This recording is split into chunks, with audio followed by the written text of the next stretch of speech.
এত জোর কিভাবে আসল তোমার মধ্যে? এভাবে হলে তো অজ্ঞান হয়ে যাব। প্লিজ আস্তে আস্তে করতে হবে, না হলে আমার ছেলে মেয়ে আর সবাই শুনতে পাবে। আমার বর কিছুই পারে না, একদম অদক্ষ। আজ থেকে সময় পেলে আমার কাছে চলে আসলে অনেক আনন্দ করব। তখন সদ্য কলেজে ঢুকেছি। 2002 সাল পাড়ায় একটা বাড়ি দীর্ঘদিন খালি পড়েছিল। একদিন কলেজ থেকে ফেরার পথে হঠাৎ দেখি বাড়িটায় তালা খোলা, আলো জ্বলছে। কি ব্যাপার? দেখতে ঢুকলাম, দেখি হলো ঘরে আমার মা দাঁড়িয়ে এক অল্প বয়সে সুন্দরী ভদ্রমহিলার সাথে কথা বলছে। দেখে মনে হচ্ছে সদ্য বিবাহিতা। আমার তখন সদ্য 18, মহিলা 20 কিংবা 22-এর বেশি হবে না।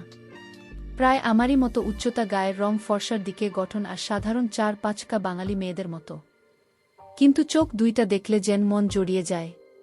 হঠাৎ ভেতরের ঘর থেকে এক ভদ্রলোক বেরিয়ে এলেন। সুপুরুষ চেহারা, 25 কিংবা 26 বয়স হবে। আমায় দেখেই বললেন, আরে তুমি তো লিসি, তোমার মায়ের কাছে এতক্ষণ তোমার ব্যাপারে শুনছিলাম। তুমি তো পড়াশোনায় খুব ব্রিলিয়ান্ট, জয়েন্টে 225 র্যাঙ্ক করা। কি মুখের কথা? আমি শুভদীপ, আমার স্ত্রী কোয়েল। পরে জানলাম শুভদীপ তার বাড়ি মালদা, আর কোয়েল বৌদির বাড়ি শিলিগুড়ির কাছে গ্রামে। শুভদীপটা একটা নামী কোম্পানির সেলস ম্যানেজার আর বৌদি গৃহিণী। সদ্য বিয়ে হয়েছে। ওদের বাড়ির আর আমাদের বাড়ির মাঝে এক টুকরো ছোট্ট ফাঁকা জমি ছিল, আর ওদের বাড়ির পিছনে আর অন্য পাশে বেশ বড় পুকুর। ধীরে ধীরে দু বাড়ি সখ্যতা গড়ে উঠল। দাদা সকালে বেরিয়ে রাতে ফিরত। আমি মাঝে মাঝে বৌদির জন্য দোকান করে দিতাম। দাদা বৌদির সাথে ভালো বন্ধুত্ব তৈরি হতে লাগলো। পাড়ার আর কোনো ছেলের সাথে বৌদি কথা বলতেন না। সদ্য বিবাহিতা সুন্দরী বৌদি অনেকের ফ্যান্টাসির কারণ হয়ে থাকত, আর আমি হয়ে গেলাম অনেকের হিংসের পাত্র। একদিন শীতের দুপুরে আমি আর ভাই দুপুরে ছাদে ক্রিকেট খেলছি। একটা লুজ বল তুলে মারতেই সোজা উড়ে গেল দাদাদের বাড়ির দেয়ালের ভেতর। আমি মেরেছি। খেলার নিয়ম অনুযায়ী আমাকে বল করিয়ে আনতে হবে। অনেকক্ষণ বাকবিতণ্ডা করে গেলাম। খালি জমি পেরিয়ে আমি দেয়াল ডিঙিয়ে ঢুকে গেলাম, বল পেয়ে গেলাম। হাতের সামনেই বল তুলেই দেখি একটা বিড়াল প্রায়ই আমাদের বাড়ি ঢুকে ঘর নোংরা করে যায়। বিড়ালটাকে তাড়া করতেই পালাল, আমি ধাওয়া করলাম। এমন সময় আমি ঘুরে দাঁড়াতে যাব, হঠাৎ খোলা জালনা দিয়ে কেমন একটা আওয়াজ পেলাম। জাল না দিয়ে দেখলাম দাদা আর বৌদি কাজ করছে। পিছনে পুকুর বলেই হয়তো জানলা বন্ধ করেনি। দুজনে কাজ করতে একদম ব্যস্ত। বৌদি কালো কুচকুচি একটা লাঠি ধরে কেমন যেন করছে। বন্ধুরা, তোমরা নিশ্চয় বুঝতে পেরেছ আমি কিসের কথা বলছি। বৌদির চুল এলোমেলো হয়ে আছে, ঘরও কিছুটা অগোছালো। একটু পর কাজ করতে করতে দাদা দুইটা বল হাতে নিয়ে, বল দুইটা দেখতে ভারী সুন্দর, যে কেউ নিতে চাইবে। আমি তাদের কাজ দেখেই অবাক হচ্ছিলাম। দিন দুপুরে কেউ এভাবে কাজ করে নাকি? এই কাজই ছিল আমার প্রথম সামনাসামনি দেখা। বেশিক্ষণ কাজ করল না, সামান্য কিছু করেই দাদা একদম ক্লান্ত হয়ে গেছে। এদিকে বৌদির চেঁচামেচিও থেমে গেল। বুঝলাম দাদা কাজ শেষ করে ফেললেও বৌদি এখনও কাজ করতে চাইছে। বৌদির মুখে বঞ্চনার ছাপ। দাদাকে বলল, আজও পারলে না? তোমাকে দিয়ে কিছুই হয় না। এরপর বৌদি রেগে অন্য ঘরে চলে গেল। বুঝতে পারলাম বেশি ছোট আর দুর্বল লাঠি দিয়ে কাজ করতে পারে না দাদা। দাদা অপরাধীর মতো মুখ করে বসে গেল। আমি তাদের দেখে পালিয়ে এলাম চুপিসারে। এরপর থেকে বৌদিকে নিয়ে ভাবতে লাগলাম কিভাবে তাকে কাজে সাহায্য করা যায়। বৌদি আমাকে প্রায় স্নেহ করত, হাসি ঠাট্টা করত, কারণ আমি তখন একটু স্বাস্থ্যবান ছিলাম। চাকরি করার পর জিম করে চেহারা ভালো করেছি। সেদিন ভর দুপুরের ঘটনা দেখার পর থেকে বৌদির সামনে আসলে আমার মধ্যে অদ্ভুত অনুভূতি হতো। কলেজে গার্লফ্রেন্ড হয়েছে, কিন্তু নিতান্তই প্লেটনিক। হাত ধরাটাই বড় ব্যাপার ছিল। দুজনেরই অপরিণত বুদ্ধি, আর নামি কলেজে পড়তাম বলে ক্লাস ফাঁকি দিয়ে ঘোরার দস্তুর ছিল না। বাইরে চেনা কেউ দেখে ফেললে বাড়িতে বকুনির ভয়ও ছিল। এর মধ্যে দোল এলো। আমি বেশি রং খেলি না। দোলের দিন সকালে বেল বাজল, দেখি কোয়েল বৌদির গলা। কাকিমা, আবির খেলবেন না? মা বলল, আগে রান্না শেষ করি, পুজো দিই, তারপরে তো। তবে রিশু যদি খেলে ওকে সঙ্গে নিতে পারো। আমি ঘরে বসেছিলাম। হঠাৎ সামনে একটা রং মাখানো হাত, আর পর মুহূর্তে ওটা আমার মুখে অতর্কিতে আক্রমণ। আমিও কিছু বোঝার আগে দেখি বৌদি পালাচ্ছে। আমি ধাওয়া করলাম, কাকিমা বাঁচান, দেখুন রিশু কেমন তাড়া করেছে। মা হাসছে। বৌদিকে সিঁড়ির নিচে ধরে ফেললাম, রাস্তা আটকে। এবার কোথায় যাবে? বৌদি বলে, ছেড়ে দাও প্লিজ, ঘরে কাজ আছে, কাজ শেষ করে খেলব। খুন করা ঝিলিক চোখে আমার রং উপরে রয়ে গেছে। দেখি বৌদির কোমরে রঙের প্যাকেট। এক ছো মেরে রং নিয়ে মাথায় উপুট করে গালে দিলাম। বৌদি তাল সামলাতে গিয়ে একটু পড়ে গেল, সাথে একটু ওগোছালো হয়ে গেল। আমি তো পুরো অবাক হয়ে গেলাম। বৌদির কাছে দুইটা রঙিন পানি ভরা বেলুন। বেলুন দুইটা বেশ বড় দেখাচ্ছিল। বন্ধুরা, তোমরা নিশ্চয়ই বুঝতে পেরেছ কিসের কথা বলছি। একটু পর বৌদি নিজেকে সামলে নিল। আমিও দরজা খুলে দিলাম।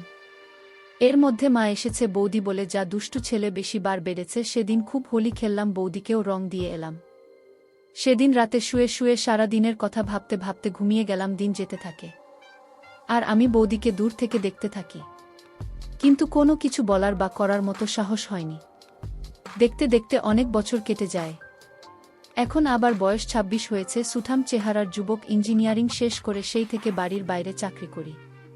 পুজো পার্বণে কলকাতা আসি, কিন্তু কোয়েল বৌদিরা তখন থাকে না। ইতিমধ্যে আমার বিয়ে হয়েছিল, ভেঙেও গেছে। সাউথ এ চাকরি করি। বৌদির সাথে দেখা হয়নি অনেক বছর হয়েছে। এর মধ্যে বৌদির 2 মেয়ে হয়েছে। ছুটিতে এলে মা বলে, বৌদি তোর কথা জিজ্ঞেস করে, তুই তো একটা ফোনও করতে পারিস। এর মধ্যে আমি একটা বিশেষ কাজে কলকাতা গিয়েছিলাম। এই বছর দোলের সময়, দোলের আগের দিন বাড়ি পৌঁছে দেখি বৌদি মায়ের সাথে বসে আছে। সেই একই রকম আছে, শুধু চেহারায় একটু ভারী ভাব এসেছে। বৌদি আমায় দেখেই হাসি দিয়ে বলল, ও মা, ইসু যে পুরো বদলে গেছ। ওই সুমি, ওই দোয়েল আয়রে দেখে যা, তোদের রিশু খাতুকে তোর দাদা যা খুশি হবে না, কতদিন পরে এসেছিস। পরের দিন আমরা খুব করে দোল খেললাম।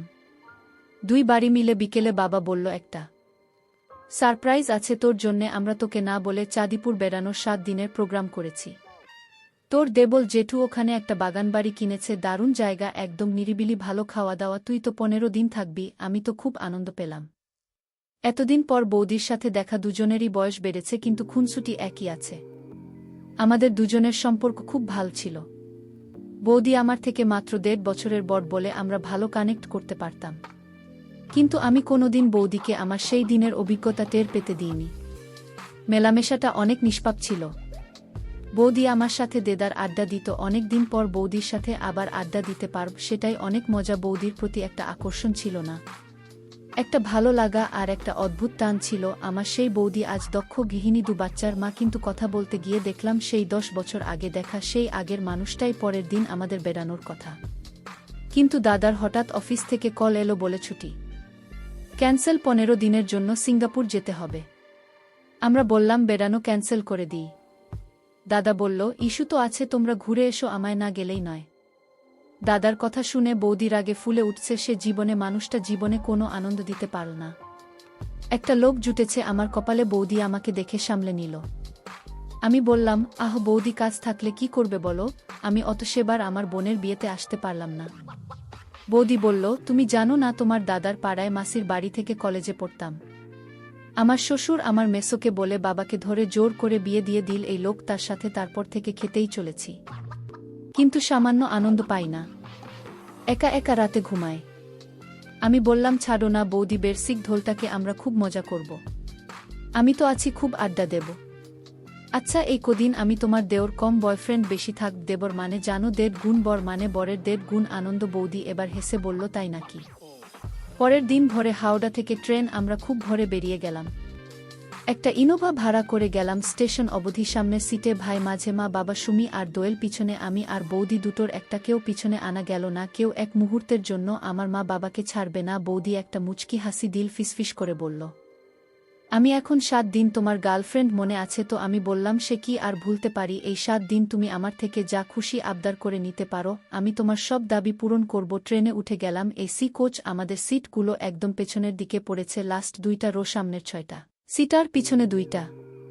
কিন্তু আমরা 7 জন এসেছি, কারণ দাদা আসতে পারিনি। উঠে ট্রেন ছাড়তেই সকলে ঘুমিয়ে পড়ল। অনেক ভোরে উঠে আসতে হয়েছে। তার আগে মা আর বৌদি মিলে খাবার তৈরি করেছে। বাচ্চা 2টা ঘুমিয়ে গেল। উঠেই মা বাবাও ঘুমিয়ে গেল। আমি আর বৌদি টুক করে গল্প করতে লাগলাম। বৌদি বলল, তুমি কিন্তু ঘুমাতে পারবে না, আমায় সময় দিতে হবে। আমি বললাম, এই 7 দিন সব সময় তোমার হয়ে থাক। বৌদি আমার বলল, রিশু বিয়ের পরে আমার একমাত্র বন্ধু ছিল। তুমি নিজের সব কিছু ছেড়ে এখানে এসে গেলাম, সব কিছু নতুন। তুমি তখন আমার জন্য অনেক করেছ। আমি বললাম, বৌদি, আমি তো শুধু আড্ডা মারতাম আর একটু আধটু দোকান করে দিতাম। আর এমন কি না গো, তোমার সাথে কথা বলে আমি খুব হালকা হতাম। সবকিছু তোমায় বলতে পারি না, কিন্তু সবার জীবনে একটা ফাঁকা জায়গা থাকে।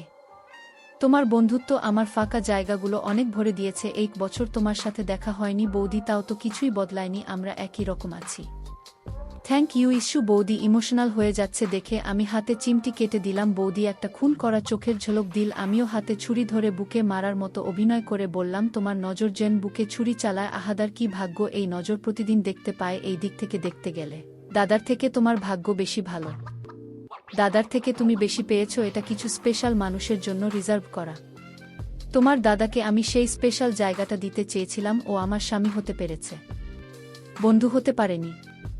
আমি এখনো অবধি তোমার দাদার থেকে কিছু আবদার করিনি। সংসার, বাচ্চা সব কিছু নিয়েই আমার জীবন বয়ে যাচ্ছে, নিজের চাহিদার জায়গাটুকু নেই। আমি বললাম, ছাড়ো না বৌদি, এখন বেড়াতে যাচ্ছ, এসব ভুলে থাকো তো, আমি তো আছি। সে বলল, ছাই আছো কেমন বয়ফ্রেন্ড, তুমি জীবনে কি প্রেম করনি, জানো না গার্লফ্রেন্ডের সাথে কি কি করতে হয়। মনে মনে বললাম, পরে টের পাবে কেমন। আমি বৌদি বলল, জানো আমার কলেজ লাইফ একটা বয়ফ্রেন্ড ছিল, সেই হিসাবে তুমি আমার দ্বিতীয় বয়ফ্রেন্ড। আমরা পার্কে ঘুরতে যেতাম, একদিন বাড়িতে এসেছিল, কেউ ছিল না। সেদিন অনেক কিছু হয়েছিল, কিন্তু আমি মজা তো পাইনি, উল্টে এমন ব্যথা পেয়েছিলাম যে কিছু করার আগেই আমি ওকে অন্য ঘরে চলে গিয়েছিলাম। বৌদির চোখের কোণে জল চিকচিক করে উঠল। খুনসুটি করতে করতে চলে এলাম গন্তব্যে। জেঠুর বাগানবাড়িটা বেশ বড়, খোলামেলা, বড় জানালা লাগোয়া, পুকুর সামনে, লন, তাতে স্লিপ থেকে লাগানো দোলনাও আছে। নিচে রান্নাঘর, খাবার ঘর, বসার ঘর, একটা বড় বেডরুম, উপরে 4টা বেডরুম, খুব পরিষ্কার। জেঠু এই বাড়িটা পিকনিক, বিয়ে এসবের জন্য ভাড়া দেন, আর মাঝে মধ্যে নিজে এসে থাকেন। নিচের বেডরুমটায় 6 জনের শোবার ব্যবস্থা, উপরের গুলো 2 জন করে। নিচেরটা সুমি আর দোয়েল দখল করে নিল, বলল আমরা দাদু দিদার সাথে থাকবো। পরে আমি, ভাই আর বৌদি একটা একটা করে রুম নিয়ে নিলাম। রুমগুলোর পিছনে বারান্দা, বারান্দাগুলো জোড়া, একটা থেকে আরেকটা অনায়াসে যাওয়া যায়। প্রত্যেক রুমে লাগোয়া বাথরুম আছে। বাচ্চা 2টা চলে গেল খেলতে। ভাই খুব ঘুম কাতুরে ঢুকেই ঘরে খিল দিল। মা আর বৌদি লেগে গেল জোগাড় করতে। কাজের লোক বলল, মাঝি আমরা সব করে নেব, আপনারা বিশ্রাম নেন গিয়ে। ওরা ঢুকতেই দিল না, বাবা বসে গেল বই নিয়ে। আমি সমুদ্রের ধারে গিয়ে ছায়া দেখে বসলাম। বাগানের পরে বীজ, তারপরে সমুদ্র। দুপুরে আমি আমার ঘরে ঢুকে গেলাম।